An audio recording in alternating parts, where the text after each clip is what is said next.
اس کا نام ہے آئی لو یو آل. بچوں کو کیسے ڈیل کریں، آپ اپنے بچوں کو ایسے ڈیل کریے گا کیونکہ اس میں سبق بہت ہے. مس عائشہ ایک چھوٹے سے شہر میں پرائمری اسکول کلاس 5 کی ٹیچر تھی. ان کی ایک عادت تھی کہ وہ کلاس شروع کرنے سے پہلے ہمیشہ آئی لو یو آل بولا کرتی تھی، مگر وہ جانتی تھی کہ وہ سچ نہیں کہتی، وہ سچ نہیں بولا کرتی. کیوں؟ اس کی وجہ کیا تھی کہ کلاس میں ایک ایسا بچہ تھا جس کے لیے وہ اپنے دل میں محسوس نہیں کرتی تھی کہ ان کو اس بچے سے محبت ہے. وہ کلاس کے تمام بچوں سے یکساں پیار نہیں کرتی تھی. کلاس میں ایک ایسا بچہ تھا جو مس عائشہ کو ایک آنکھ نہ بھاتا. اس کا نام طارق تھا. طارق میلی کچیلی حالت میں اسکول آیا جایا کرتا تھا.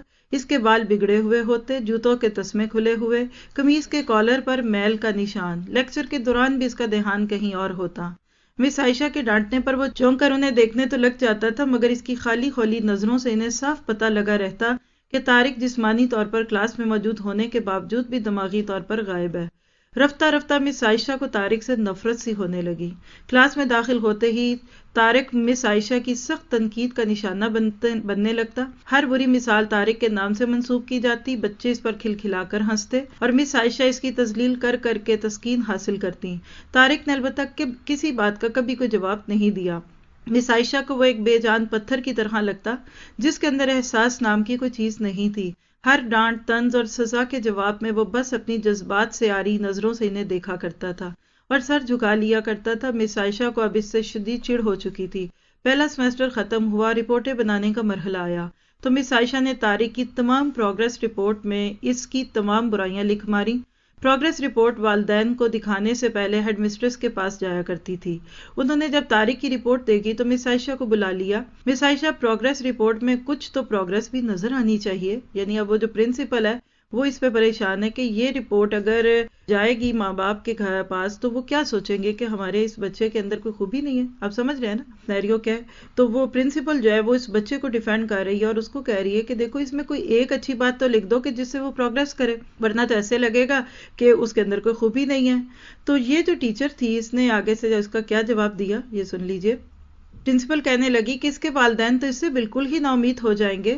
میں معذرت خواہ ہوں مگر طارق ایک بالکل ہی بدتمیز اور نکما بچہ ہے. مجھے نہیں لگتا کہ میں اس کی پروگریس کے بارے میں کچھ لکھ سکتی ہوں. مس عائشہ نفرت انگیز لہجے میں بول کر وہاں سے اٹھائیں. ہیڈ مسٹریس نے ایک عجیب حرکت کی. انہوں نے چپڑاسی کے ہاتھ مس عائشہ کی ڈیسک پر طارق کی گزشتہ سالوں کی پروگریس رپورٹیں رکھوا دیں. اگلے دن مس عائشہ کلاس میں داخل ہوئیں تو رپورٹس پر نظر پڑی. الٹ پلٹ کر دیکھا تو پتہ چلا کہ یہ طارق کی رپورٹس ہیں پچھلی کلاسوں میں. یعنی اب تو یہ تھی تو جو پرانی تھی وہ پرنسپل نے ان کے پاس بھجوا دی. پچھلی کلاسوں میں اس نے یقیناً یہی گل کھلائے ہوں گے، وہ اپنے آپ سے بولی. انہوں نے سوچا اور کلاس 3 کی رپورٹ کھولی. رپورٹ میں ریمارکس پڑھ کر ان کی حیرت کی کوئی انتہا نہ رہی جب انہوں نے دیکھا کہ رپورٹ اس کی تعریفوں سے بھری پڑی ہے. طارق جیسا ذہین بچہ میں نے آج تک نہیں دیکھا، یہ لکھا ہوا تھا. انتہائی حساس بچہ ہے اور اپنے دوستوں اور ٹیچر سے بے حد لگاؤ رکھتا ہے. آخری سیمسٹر میں بھی طارق نے پہلی پوزیشن حاصل کی ہے. مس عائشہ نے غیر یقینی کی حالت میں کلاس 4 کی رپورٹ کھولی. اب پچھلے سارے سالوں کا اس کا ریکارڈ پڑھ کے جو بالکل اب سے پچھلا تھا وہ کھولا. اس میں لکھا تھا، یہ سننے کی بات ہے، طارق نے اپنی ماں کی بیماری کا بے حد اثر لیا ہے. اس کی توجہ پڑھائی سے ہٹ رہی ہے. طارق کی ماں کو آخری سٹیج کا کینسر تشخیص ہوا ہے.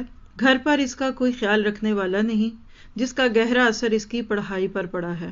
پھر اس میں لکھا تھا، طارق کی ماں مر چکی ہے اور اس کے ساتھ ہی طارق کی زندگی کی رمق بھی. اسے بچانا پڑے گا اس سے پہلے کہ بہت دیر ہو جائے. یعنی اب اس سے پیچھے آپ کو اندازہ ہو گیا کہ اس بچے میں چینج کیوں آئی. مس عائشہ پر لرزہ طاری ہو گیا. کانپتے ہاتھوں سے انہوں نے پروگریس رپورٹ بند کی. آنسو ان کی آنکھوں سے ایک کے بعد ایک گرنے لگے.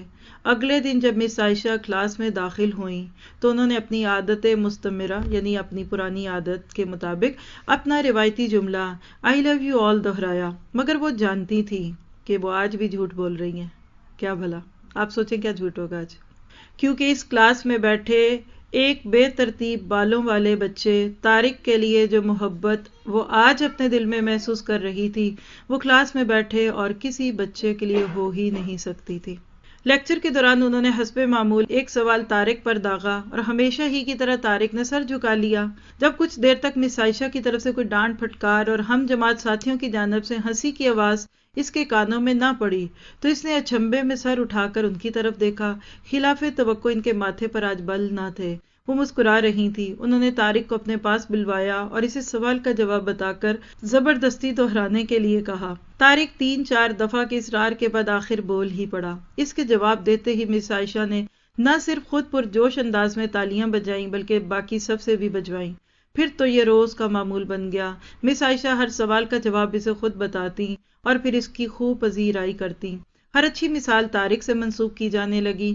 رفتہ رفتہ پرانا طارق سکوت کی قبر پھاڑ کر باہر آ گیا۔ اب مس عائشہ کو سوال کے ساتھ جواب بتانے کی ضرورت نہ پڑتی۔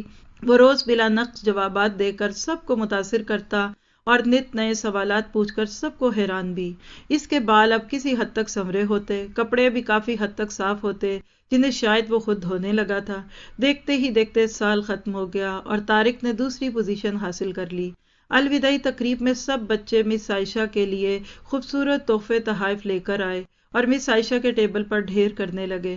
ان خوبصورتی سے پیک کیے ہوئے تحائف میں ایک پرانے اخبار میں بد سلیقہ طرز پر پیک کیا ہوا ایک تحفہ بھی تھا۔ بچے اسے دیکھ کر ہنس پڑے۔ کسی کو جاننے میں دیر بھی نہ لگی کہ تحفے کے نام پر یہ چیز طارق ہی لایا ہوگا۔ مس عائشہ نے تحائف کے اس چھوٹے سے پہاڑ میں سے لپک کر اسے نکالا۔ کھول کر دیکھا تو اس کے اندر ایک لیڈیز پرفیوم کی آدھی استعمال شدہ شیشی اور ایک ہاتھ میں پہننے والا ایک بوسیدہ سا کڑا تھا جس کے زیادہ تر موتی جھڑ چکے تھے۔ مس عائشہ نے خاموشی کے ساتھ اس پرفیوم کو خود پر چھڑکا اور ہاتھ میں کڑا پہن لیا۔ بچے یہ منظر دیکھ کر حیران رہ گئے، خود طارق بھی۔ آخر طارق سے رہا نہ گیا اور مس عائشہ کے قریب آ کر کھڑا ہو گیا۔ کچھ دیر بعد اس نے اٹک اٹک کر مس عائشہ کو بتایا کہ آج آپ سے بالکل میری ماں جیسی خوشبو آ رہی ہے۔ وقت پر لگا کر اڑنے لگا۔ دن ہفتے مہینوں اور مہینے سال میں بدلتے رہے۔ بھلا کہاں دیر لگتی ہے، مگر ہر سال کے اختتام پر مس عائشہ کو طارق کی طرف سے ایک خط باقاعدگی کے ساتھ موصول ہوتا جس میں لکھا ہوتا کہ میں اس سال بہت سارے نئے ٹیچرز سے ملا مگر آپ جیسا کوئی بھی نہیں۔ پھر طارق کا اسکول ختم ہو گیا اور خطوط کا سلسلہ بھی۔ کئی سال مزید گزرے اور مس عائشہ ریٹائرڈ ہو گئیں۔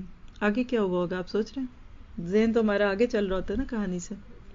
ایک دن انہیں اپنی ڈاک میں طارق کا خط ملا جس میں لکھا تھا، اس مہینے کے آخر میں میری شادی ہے اور میں آپ کی موجودگی کے سوا شادی کا نہیں سوچ سکتا۔ ایک اور بات، میں زندگی میں بہت سارے لوگوں سے مل چکا ہوں، آپ جیسا کوئی نہیں۔ فقط ڈاکٹر طارق، یعنی اب وہ ڈاکٹر بن چکا ہے۔ ساتھ ہی جہاز کا ریٹرن ٹکٹ بھی لفافے میں موجود تھا۔ مس عائشہ خود کو ہرگز نہ روک سکتی تھی۔ انہوں نے اپنے شوہر سے اجازت لی اور وہ دوسرے شہر کے لیے روانہ ہو گئیں۔ عین شادی کے دن جب وہ شادی کی جگہ پر پہنچی تو تھوڑی لیٹ ہو چکی تھی۔ انہیں لگا کہ تقریب ختم ہو چکی ہوگی، مگر یہ دیکھ کر ان کی حیرت کی انتہا نہ رہی کہ شہر کے بڑے بڑے ڈاکٹر، بزنس مین اور یہاں تک کہ وہاں موجود نکاح خواں بھی اکتایا ہوا کھڑا تھا، مگر طارق تقریب کی ادائیگی کی بجائے گیٹ کی طرف ٹکٹکی لگائے ان کی آمد کا منتظر تھا۔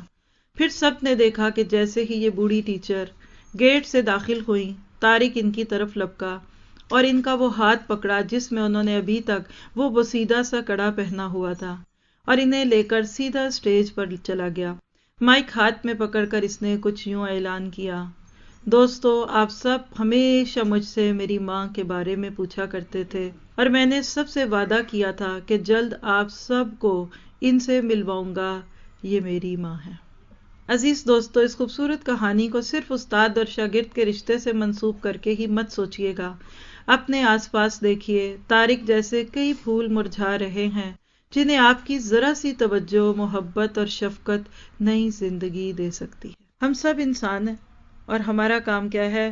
وَتَوَاصَوْا بِالْحَقِّ وَتَوَاصَوْا بِالصَّبْرِ۔ اپنے حصے ڈالتے جائیے۔ مجھے تو اب دن بدن اسی چیز کا یقین آتا جا رہا ہے کہ وقت کم ہے اور مقابلہ سخت ہے۔ کسی دن لوگ ہماری خبر سنیں گے، کسی دن بھی۔ اور میں کہتی ہوں کہ اللہ ہم تیرے پاس اس حال میں آئیں کہ نہ کسی کا ایک پینی پیسہ ہمارے سر پہ ہو، نہ ہماری اپنی چیزوں میں کوئی ہماری اپنی ذاتی چیز ہو، اور ہم اس زندگی کی چھوٹی سی مہلت سے بھرپور فائدہ اٹھانے کی کوششوں میں تیرے پاس آ جائیں، اور اللہ تعالیٰ عمل کی توفیق عطا فرمائے۔